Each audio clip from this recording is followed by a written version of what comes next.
Islamophobia is a word we've been hearing a lot in federal politics, particularly in reference to Bill 103. It's also a focus of the upcoming Woodrow Lloyd Lecture at the University of Regina. Sheema Khan is delivering that lecture, and she's here in our Regina studio to give us a little bit of a preview. Hello. Good morning. Tell me, what's the gist of your speech tonight? What will you be talking about? Well, the title is Islamophobia and Muslim Women. So I'll be talking about two things. One, of course, Motion M103 that was just passed in Parliament on Thursday. A little bit about the history of the term Islamophobia and why it's causing maybe some confusion. So that's one aspect. And then the effect of, if you like, anti-Muslim discrimination or xenophobia on the lives of Muslim women in Canada. All right. That's a lot to cover, and Yes. we'll do a little bit with the few minutes that we have. But first of all, the term Islamophobia, I mean, on the face of it, it just seems like an unreasonable fear of Islam. But Right. That's how it was originally coined. Yeah. That's what it originally meant. And it's taken on different meanings over the number of years. And I think that's why it's caused some confusion. I think, the gist, as all parliamentarians agreed upon, and I think all Canadians agreed upon, any kind of bigotry, regardless of whichever group it's directed to, is unacceptable. And that's something we should be united about.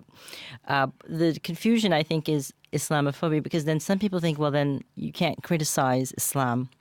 You can't criticize, tenets, whatever, and that shouldn't be the case. this is according to this motion, the debate around this motion 103. And people should be free to ask questions and, yes, to criticize. After all, this is a country where free speech is enshrined and valued. So, some people feel there might be a chill on free speech, and I hope that's not the case. And we should discuss that and make it clear that it shouldn't be the case. But is this a word that you prefer to just set the record straight on what it means, or is it a word that you would like to just see Canadian society stop using altogether? My personal preference is I personally don't like the term because it sort of implies a fear of Islam, and I don't think that's what we're talking about. I think it's the wrong term, but it's here to stay. So we're going to have to muddle through it, and I think as a society, we're going to have to come to some consensus as to what it means, and that's where we're at.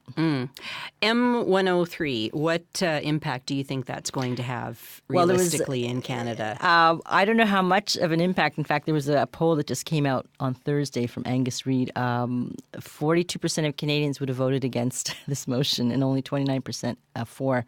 It's funny, those who voted against and those who voted for, the majority think, well, you know what, this motion isn't going to do anything anyways. What is important, though, is that government sets the tone. And even if nothing practical happens, the fact that the government of Canada is taking the issue of anti-Muslim bigotry and bigotry in all its forms seriously sets the tone. You can see what happens when a government sets the tone south of the border. So I think that's very important. On the negative side, yes. So I see some positive out of it. Because it may not have because been on perfect. the south of the border, it's kind of given license to people who might have kept their views to themselves to say Exactly. things out loud that they never would have before. Right. And we've seen a spike in hate crimes against different groups in the States since the election of Mr. Trump.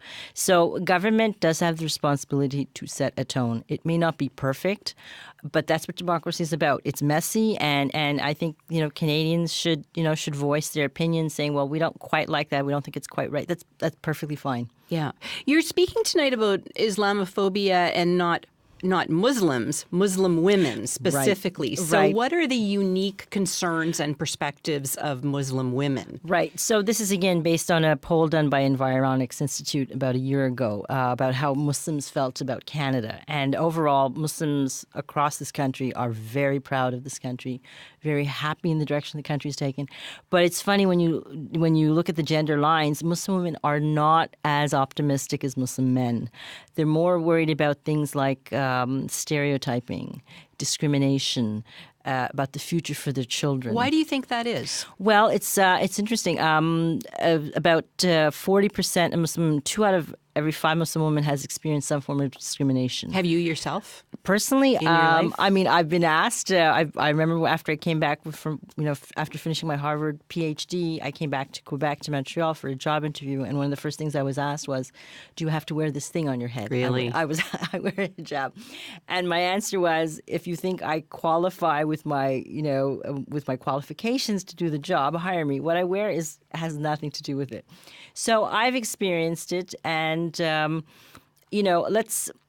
there is an educational process to going on, and I would hope that if people don't know, would feel comfortable in asking, where we would draw the line is denying someone an opportunity because of some kind of bias. That's where the line should be drawn. But I understand people will have questions. Maybe they've never seen the hijab before.